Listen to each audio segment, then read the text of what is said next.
या इलाही बख्श दे सईद को रोज़े हश्र तो।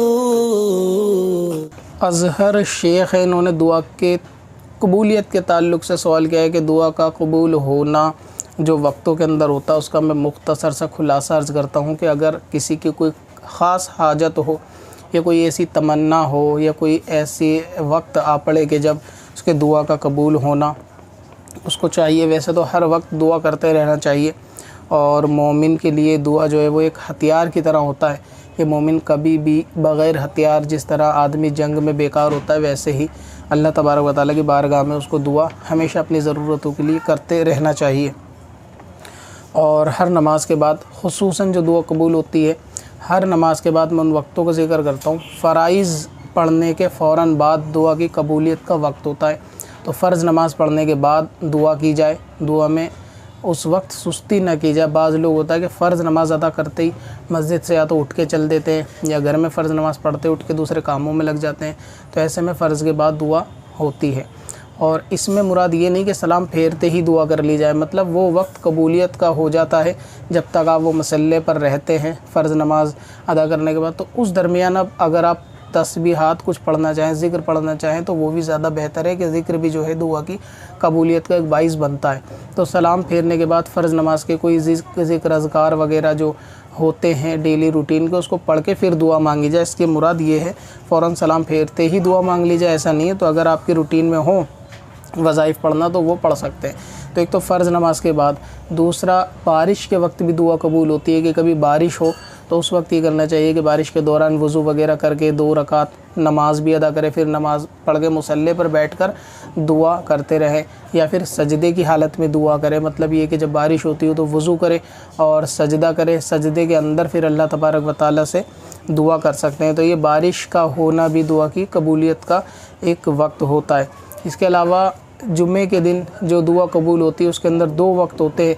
एक तो 2 खुतबों के दरमियान में वक्त होते हैं, यानी जब इमाम एक खुतबे के बाद जब बैठते हैं और फिर दूसरा खुतबा देते हैं, वो जो बैठने का जो वक्फ़ा होता है उस दौरान दुआ की कबूलियत का वक्त होता है।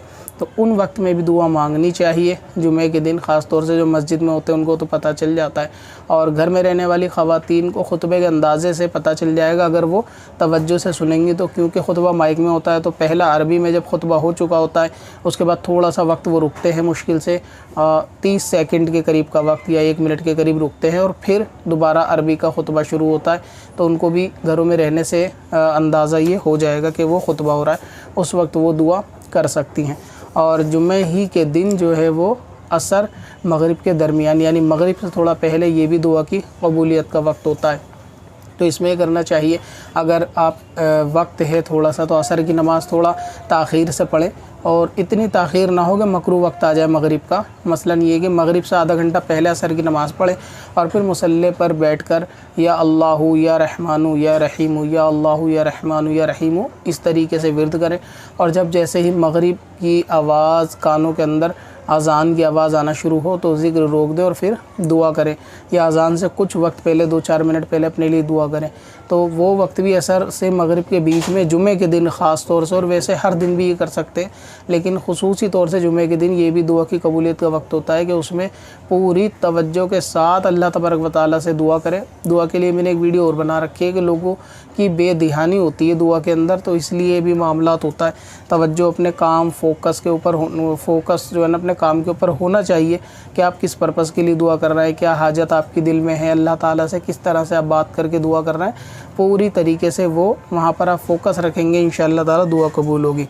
तो ये असर मगरिब के दरमियान हो सकता है। दूसरा, मुसाफिर की भी दुआ कबूल होती है। अगर आप कभी सफ़र पे रहें, और सफ़र से मुराद शरई सफ़र है यानी 92 किलोमीटर दूर, लेकिन फिर भी आप आम सफ़र पे भी रहें, घर से निकले तब भी दुआ आप किसी चीज़ के लिए कर सकते हैं, तो ये भी दुआ कबूल होती है सफ़र। इसी तरह मरीज़ की भी दुआ कबूल होती है, मरीज़ की आदत के लिए जाए तो उससे भी अपने लिए दुआ करवा सकते हैं। और सफ़र से मुराद ये है कि जैसे आप मान लीजिए अपनी फैक्ट्री, ऑफिस या कहीं काम पे जाते हो, सफ़र लंबा है, गाड़ी चलाते वक्त भी आप दिल में दुआ कर सकते हैं, दुरूद पाक पढ़ सकते हैं, तो वो भी एक दुआ का जो है ना ज़रिया है। तो इस तरीके से मामलात आप करेंगे इंशाल्लाह इन वक्तों के अंदर तो दुआ कबूल होने के ये सारे वक्त है। और भी बहुत सारे ख़ास मौके होते हैं जिस पे दुआ कबूल होती है, लेकिन वीडियो ज़्यादा लंबी हो जाएगी। लेकिन हर दिन पेश आने वाले जो वक्त हैं मैंने उनको मुख्तसर सा बता दिया। अब अपनी ज़रूरत के लिए आसान वजीफ़ा तलाश करना हुआ और भी आसान। विजिट करें wazifa.smswarsi.com पर और अपनी दीन और दुनिया की भलाई के लिए पाएं ढेरों आसान वजीफे। कब से अपनी खताओं का शुमारा जाएगा।